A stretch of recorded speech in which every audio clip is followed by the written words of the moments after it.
Serial गुम में किसी के प्यार के लेटेस्ट एपिसोड को सबसे पहले देखने के लिए हमारे चैनल को सब्सक्राइब करें। एपिसोड की शुरुआत में जहां मिताली बोल रही होती है नील को कि आप हमारे जमाई बाबू बनने वाले होते हैं लेकिन नहीं बन पाते, कोई बात नहीं, लेकिन इस घर के दामाद तो बन गए ना, और मेरे बच्चे को हमेशा खुश रखिएगा और मैं आपसे माफ़ी मांगती हूँ। तभी नील मिताली से कहता है नहीं काकू, ऐसा मत कीजिए। उसके बाद यहाँ पे विदाई की रस्म चल रही होती है और वेदांत गले लगाकर तेजस्विनी से रो रहा होता है और नील से वादा मांग रहा होता है कि आप मेरी दीदी को खुश रखिएगा और मेरी दीदी को यहाँ लाते रहिएगा मुझसे मिलवाने के लिए। तभी तेजस्विनी को उसकी आई याद आती है और आई दिख भी जाती है। वो दौड़ के जाके मुक्ता को गले लगाती है और रोने लगती है। तभी मुक्ता उसे शिव पार्वती की मूर्ति गिफ्ट में देती है। तभी तेजस्विनी को याद आता है कि ये शिव पार्वती की मूर्ति उस समय एक पंडित ने दिया था जब वो नील के साथ थी और उसका शादी करने का कोई इरादा भी नहीं था। तभी पंडित जी ने उसे ये दिया था और बोला था कि आप दोनों की जोड़ी हमेशा ऐसे ही सलामत रहे, और वो फ्लैशबैक में चली जाती है। वहीं पे वो मूर्ति को देख के काफ़ी इमोशनल हो जाती है, उसे उसके बाबा भी याद आते हैं। तभी मुक्ता समझाती है कि तुम्हारी जो शादी हुई है इस रिश्ते को संभाल के रखना, मेरे नाम का कलंक इस रिश्ते पे नहीं लगने देना।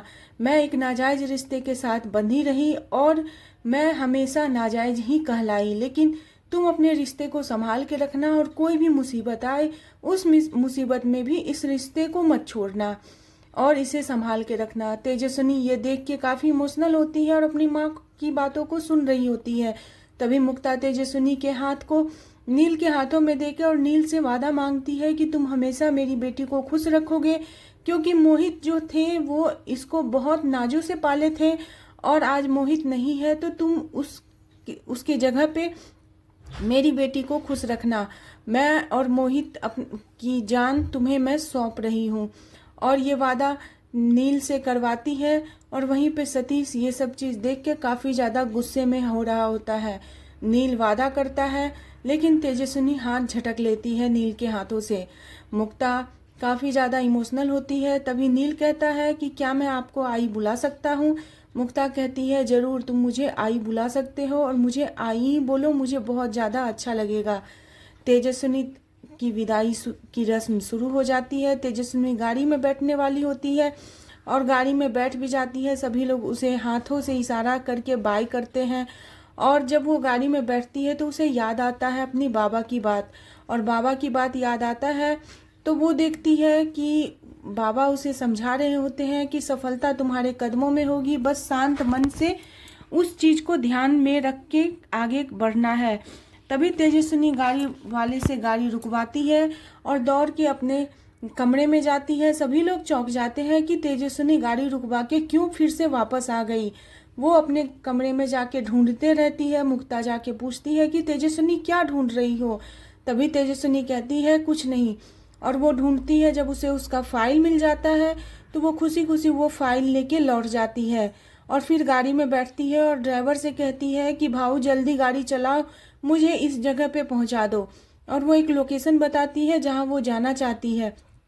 गाड़ी बहुत ही तेज होती है और वो जब जा रही होती है गाड़ी तो इसी बीच में ऋतुराज की गाड़ी से उसकी गाड़ी टकराती भी है और एक्सीडेंट होते होते बचता है। ऋतुराज भी काफ़ी ज़्यादा गुस्से में होता है और वो बहुत ज़ोर से चिल्लाता भी है।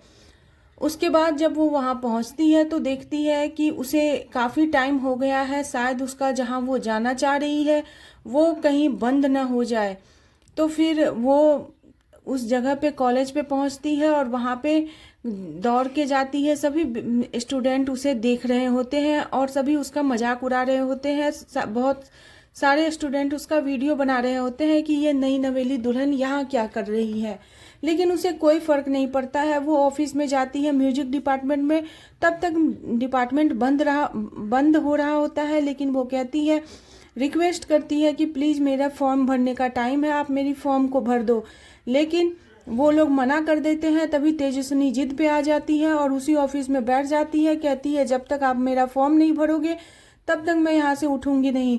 वो काफ़ी रिक्वेस्ट करती है, कहती है आप नहीं जानते हो मेरे साथ बहुत बुरा हुआ है, अब मैं और बुरा नहीं सह सकती।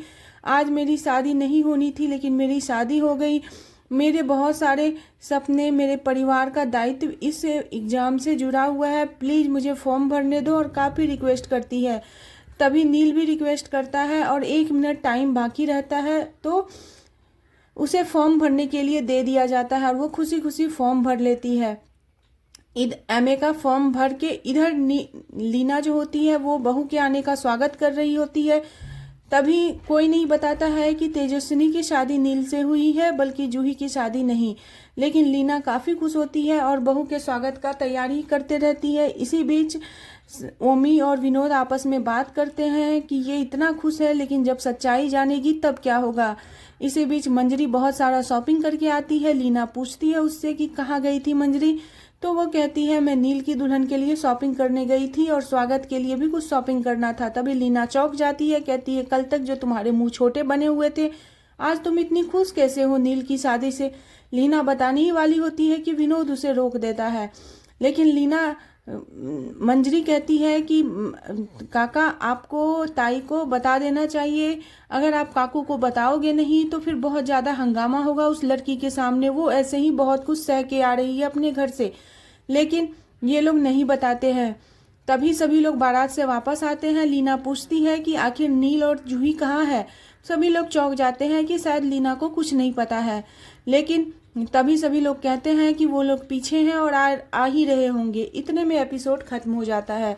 आने वाले एपिसोड में दिखाई देगा कि जहाँ पे तेजस्विनी और नील गेट के पास होते हैं और लीना उसे देख के काफ़ी गुस्से में आती है और कहती है तुम मेरे घर की बहू नहीं बन सकती, और गेट को दरवाज़ा पीट के लगा देती है। तभी विनोद की आवाज़ आती है और कहता है बहू के रूप में ये तुम्हारी पहली परीक्षा है तेजस्विनी, और इसे तुम्हें पास करना ही पड़ेगा।